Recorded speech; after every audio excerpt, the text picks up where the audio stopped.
Assalamualaikum warahmatullahi wabarakatuh. Innal hamdalillahi nahmaduhu wa nasta'inuhu wa nastaghfiruh wa na'udzubillahi min syururi anfusina wa min sayyiati a'malina. May yahdihillahu fala mudhillalahu wa may yudlilhu fala hadiyalah. Asyhadu an la ilaha illallah wahdahu la syarikalah wa asyhadu anna Muhammadan abduhu wa rasuluh. Allahumma sholli ala sayidina Muhammad wa ala ali sayidina Muhammad kama sholaita ala sayidina Ibrahim wa ala ali sayidina Ibrahim wa barik ala sayidina Muhammad wa ala ali sayidina Muhammad kama barakta ala sayidina Ibrahim wa ala ali sayidina Ibrahim fil alamina innaka Hamidum Majid. Rabbi shrah li sadri wa yassir li amri wahlul 'uqdatam min lisani yafqahu qawli amma ba'du. Hadirin hadirat jamaah kaum muslimin wal muslimat yang dirahmati oleh Allah Subhanahu wa Ta'ala. Nah, kali ini kita akan membahas hadis nomor 269, kaifiyah sholah. Ini part yang kedua. Ya, tadi part yang pertama 267 sampai 268 kita bahas panjang lebar ya di hadis sebelumnya. Nah, ini 269 ya. Ini nggak panjang-panjang amat kayak kemarin ya, sampai mohon maaf berbusa ya menurut saya. Wan Abi Humaidi Sa'idi radhiyallahu anhu qala ra'aitu Rasulullah sallallahu alaihi wasallam iza kabbara ja'ala yadayhi hazwal mankibayhi wa iza raka'a amkana yadaihi mirukbataihi summa hasara dhahrahu fa iza rafa'a ra'sahu istawa hatta ya'uda kulla faqarin makanahu fa iza sajada wa wada'a yadaihi ghaira muftarishin wala qabidihima wastaqbala bi azrafi asabihi rijlaihil kiblata wa idza jalasa fi raq'ataini jalasa ala rijlihi al yusra wa nasobal yumna fa idza jalasa fi raq'atil akhirati qaddama rijlahul yusra wa nasobal ukhra wa qa'ada ala maq'adatihi akhrajahu Bukhari. Wa an Abi Humaidi As-Sa'idiyah radhiyallahu anhu qala, dari Abu Humaid As-Sa'idi radhiyallahu anhu, semoga Allah meridhoi atas beliau, qala telah berkata. Nah, di sini posisinya beliau melihat sholat daripada Rasulullah Shallallahu Alaihi Wasallam. Makanya dia sebut di sini ra'aitu Rasulullah Shallallahu Alaihi Wasallam. Aku telah melihat ya dengan mata kepalanya sendiri Rasulullah Shallallahu Alaihi Wasallam. Maksudnya ini dalam posisi sholat. Iza kabbar, apabila beliau takbiratul ihram, di sini ja'ala yadaihi hazwal mankibai, beliau menjadikan kedua tangannya, ja'ala di sini menjadikan atau mengangkat kedua tangannya, maksudnya di sini hazwa mankibai, sejajar dengan kedua pundaknya, tuh ya. Jadi bukan kata orang itu ya, Wahabi kah, posisi Batman kah atau gimana, itu enggak. Ini sunnah daripada Rasulullah yang Rasulullah ajarkan, yang dilihat oleh sahabat daripada Rasulullah Shallallahu Alaihi Wasallam. Wa iza raka'a amkana yadaihi mirukbataihi, apabila posisi beliau dalam keadaan ruku, di sini amkana yadaihi, yang mana beliau menempatkan kedua tangannya mirukbataihi, pada kedua lututnya. Jadi ya ditopang dengan kedua tangannya pas pada posisi kedua lututnya. Summa hasara dhahrahu, kemudian beliau meluruskan punggungnya. Jadi ya lurus betul-betul punggungnya. Ya, kayak gitu. Jadi nggak ngedangak kayak gitu kan, kepalanya jadi ke atas kayak gitu, enggak, lurus posisinya. Wa idza rafa'a ra'sahu, apabila beliau mengangkat kepalanya itu istawa hatta ya'uda kulla faqarin makanahu, sampai kembali kulla faqarin, semua tulang punggungnya, makanahu, seperti sedia kala. Jadi set seperti ini ya, berbarengan kayak gitu. Jadi enggak kepala dulu baru, ya langsung semuanya berbarengan pada saat bangkit pada saat melakukan i'tidal, ini maksudnya. Wa iza sajada, apabila beliau sedang melakukan sujud di sini, wadoa yadaihi, beliau meletakkan dahulu kedua tangannya. Wairo muftarosin, beliau meletakkan kedua tangannya, wairo muftarosin, tanpa menggeletakkan seperti ini ya. Jadi posisinya begini, bukan seperti ini ya, tanpa menggelarkan ya, itu wala qabidihima, dan juga tidak menggenggam ya. Jadi posisinya seperti ini ya. Jadi bukan juga yang kayak gini ya. Itu salah ya. Jadi kayak gini, dia tidak menggenggam. Nah, wastaqbala bi azrafi asabi'i rijlaihi kiblata, dan beliau menghadapkan semua ujung-ujung jari-jari ya, rijlaihi, kedua kakinya ke arah kiblat. Jadi posisi jari di sini ditengkuk ke arah kiblat. Tuh, jari-jari tangan ke arah kiblat dan jari-jari kaki itu juga ditengkuk ke arah kiblat. Wa iza jalasa fi raq'ataihi, apabila beliau duduk pada rakaat yang kedua di sini, jalasa ala rijlihil yusra wa nasobal yumna, yang mana beliau itu duduk di atas kakinya ya, al yusra yang kiri, kemudian wa nasobal yumna yang kanannya itu ditegakkan. Ini ya, itu.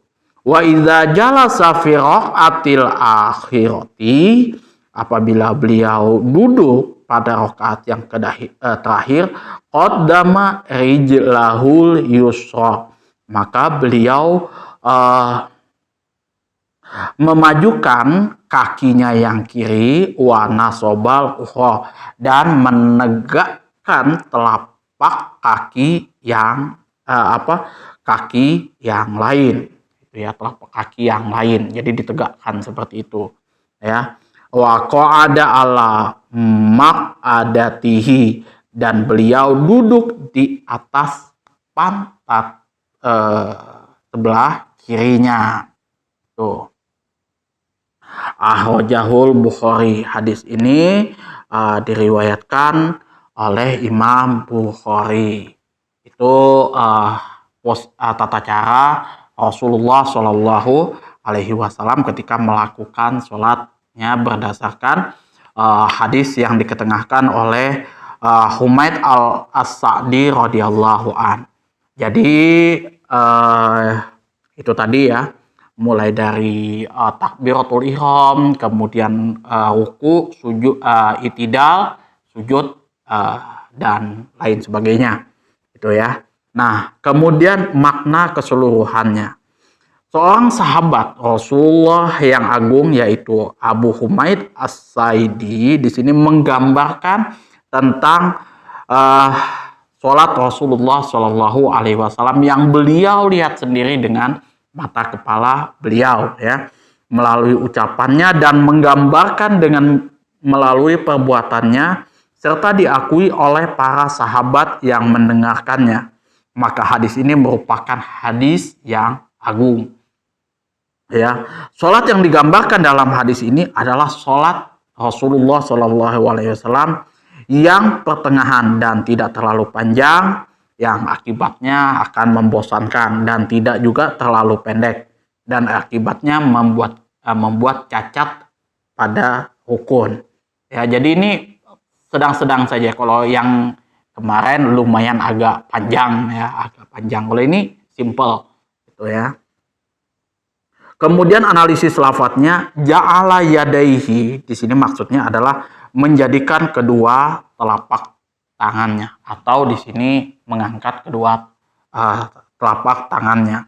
Hadwa mangkibai, maksudnya adalah lurus berhadapan dengan kedua pundak, ya, lurus berhadapan dengan kedua pundak. Al-mangkibai di sini maksudnya adalah bentuk tasniyah. Ya, bentuk tasniyah dari mangkibun, ya, ada mufrad, tasniyah sama jama, ya. Kalau tasniyah itu mangkibai, itu ya, mangkibai ini. Itu kalau yang belajar nahwu shorof atau apa ya, durusul lughah itu pasti tahu ya, bentuk mufrad, tasniyah dan jama. Kemudian artinya pangkal lengan, yakni pundak. Makna yang dimaksud bahwa Nabi apabila takbiratul ihram mengangkat kedua telapak tangannya hingga semua jarinya sejajar dengan bagian atas telinganya, sedangkan kedua jempolnya sejajar di bawah kedua telinganya, dan kedua telapak tangannya sejajar dengan kedua pundaknya. Tuh ya, jadi jempolnya sejajar dengan bagian bawah kedua telinganya, dan kedua telapak tangannya sejajar dengan kedua pundaknya. Ada yang begini juga yang menafsirkan seperti ini, ada juga yang seperti ini. Itu ya, ini perbedaan penafsiran ya. Itu. Amkana yadaihi mirukbataihi, di sini menjadikan kedua telapak tangannya bertopang pada kedua lutut, ya, pada kedua lututnya. Sedangkan bagian luar dari telapak tangan dibeberkan sehingga semua sendi-sendi tenang dan kendur. Jadi bertopang pada kedua lutut ya. Lutut pasti teman-teman sudah tahu ya kan. Dan bagian luar dari telapak tangan dibeberkan hingga semua sendi-sendi tenang dan kendur. Kemudian hasira sadrahu, di sini merundukkan untuk melaksanakan ruku dalam keadaan lurus, sejajar dengan leher dan bagian tengah punggung tanpa ada lengkungan. Jadi sejajar kayak gitu, lurus, nggak melengkung kepalanya naik ke atas atau kayak onta kayak gitu. Nah, pokoknya lurus ya. Fa iza rafa'a ra'sahu, apabila beliau mengangkat kepalanya, yakni dari ruku ya, mengangkat kepala dari ruku artinya itidal. Tuh. Istawa, di sini berdiri tegak. Nah, menurut Abu Dawud dalam riwayatnya menambahkan Nabi mengucapkan Sami Allahu liman hamidah, Rabbana lakal hamdu. Allah Maha mendengar orang memujinya, wahai Rabb kami, dan bagimu segala puji. Itu menurut Imam Abu Dawud ya. Jadi Sami Allahu liman hamidah, Rabbana lakal hamdu. Faqorin, tulang punggung. Makna yang dimaksud ialah hingga semua tulang punggungnya kembali pada posisi semula ketika berdiri. Jadi pada posisi tidal itu berdiri seperti semula itu. Ghairu muftarosin, tidak menyandarkan hasta seperti hewan buas ya, kayak gini itu, melainkan meletakkan kedua telapak tangan di tanah, mengangkat kedua lengannya. Jadi seperti ini. Hal lainnya dengan perempuan, ia menghimpun kedua tangannya agar kecantikannya tidak terlihat seperti ini. Kemudian wala qabidahu huma, di sini tidak menempelkan kedua lengan pada pada sisi lambung, melainkan menjatuhkan kedua lengan dari kedua sisi lambung. Jadi tidak menempel seperti ini, maksudnya seperti itu ya. Saya tadi salah ya, maksudnya bukan seperti ini, tapi yang begini ya. Nah, jadi posisinya begini ya. Wastaqbala bi atrafi bihil kiblata, menghadapkan ujung jari kedua tangan dan kedua kakinya ketika sujud ke arah kiblat. Jumhur ulama berpendapat makruh sholat orang yang menyimpangkan ujung-ujung jarinya dari arah kiblat. Jadi tangan, kaki itu menghadap ke arah kiblat. Ya. Lanjut. Wa iza jalasa fi raq'ataini, apabila beliau duduk dalam rakaat kedua, yakni untuk melakukan tasyahud pertama. Itu maksudnya wa iza jalasa fi raq'ataini. Wa iza jalasa ala rijlihil yusra wa nasobal yumna. Itu cara duduk disebut dengan duduk iftirosh ya. Jadi teman-teman bisa cek ya cara duduk iftirosh seperti apa. Wa iza jalasa fi raq'atil akhirah, yaitu di sini beliau melakukan duduk tasyahud akhir ya. Ada iftirosh, ada tasyahud akhir. Qadama rijlahul yusra wa nasobal yumna wa qa'ada alal maq'adatihi. Cara duduk seperti ini disebut dengan duduk tawaruk ya, karena ketika duduk bersandar pada pantat sebelah kiri ya. Ini jujur bisa dilakukan oleh orang yang ramping posisinya ya, tapi kalau orang yang yang posisinya seperti badannya seperti Bang Piko ya di somasinya Deddy Corbuzier, memang saya akui itu susah betul ya. Kalau orang yang badannya besar itu betul-betul tersiksa dia. Jadi kalau mungkin ya semampu yang dia bisa ya. Kalau misalkan dia duduknya iftirosh ya bisanya iftirosh ya. Kalau misalkan dia paksa harus tawaruk, itu bisa rebah semua ya. itu makanya ya sebisa yang teman-teman lakukan ya untuk sholat itu ya. Allah Maha mengetahui ya apa yang teman-teman lakukan, yang teman-teman rasakan itu ya. Kalau misal teman-teman bisa coba tes dulu gitu kan, duduk tawaruk seperti apa kayak gitu kan, gimana posisinya. Kalau masih bisa lah untuk dipaksa silahkan. Tapi kalau misal untuk yang berbadan besar itu sudah tersiksa sekali, itu bahkan harus oleng kayak gitu kan. Nah kalau bisa ya janganlah tuh ya. Allah Maha mengetahui kok gitu. Jangan sampai memaksakan diri gitu ya.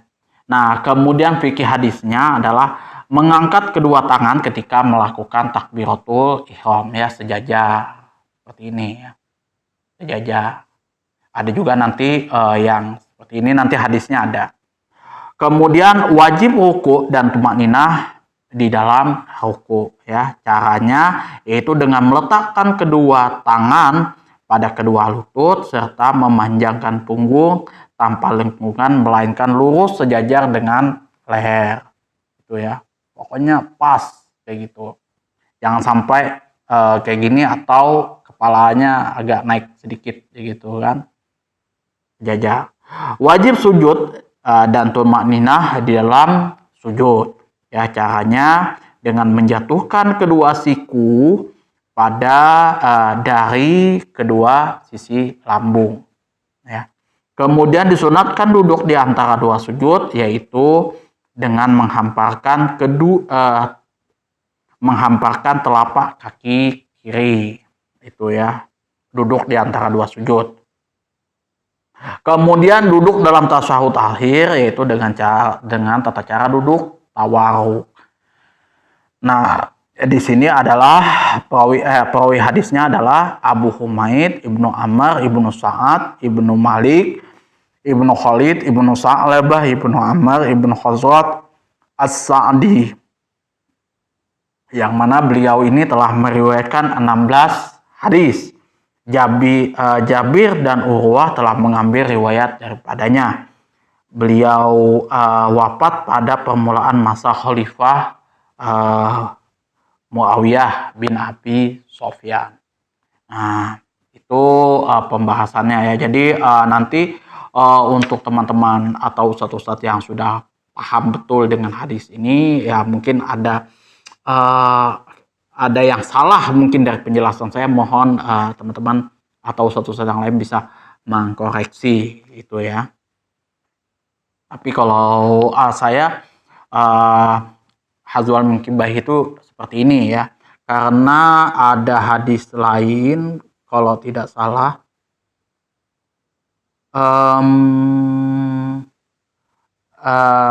tapi kayaknya nggak ada deh di sini ya. Sebentar. Rafa'a yadayhi hadwa mankibai izab tatah sholah wa iza kabar. Nah, ada juga yarfa'u yadayhi hatta yuhazi bihima mankibai. Ini sama nih. Oh, ini dia. Kalau ini Wali Muslim an Malik Ibnu Huwairis ini hatta yuhazia bihima furu'a uzunaihi, ujung kedua telinganya. Jadi itu kenapa saya mengartikan itu sejajar, karena ada hadis Rasulullah itu juga yuhazi bihima furu'a uzunaihi seperti ini. Ini Imam Abu Hanifah seperti ini beliau.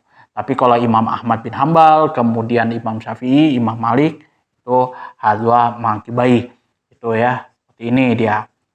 Saya lihat itu di dalam kitab Al-Muwatta Imam Malik, kemudian saya lihat di dalam kitab Al-Um itu Imam Syafi'i, kemudian di dalam kitab Al-Mughni yuhazi mankibai. Ini mana tadi?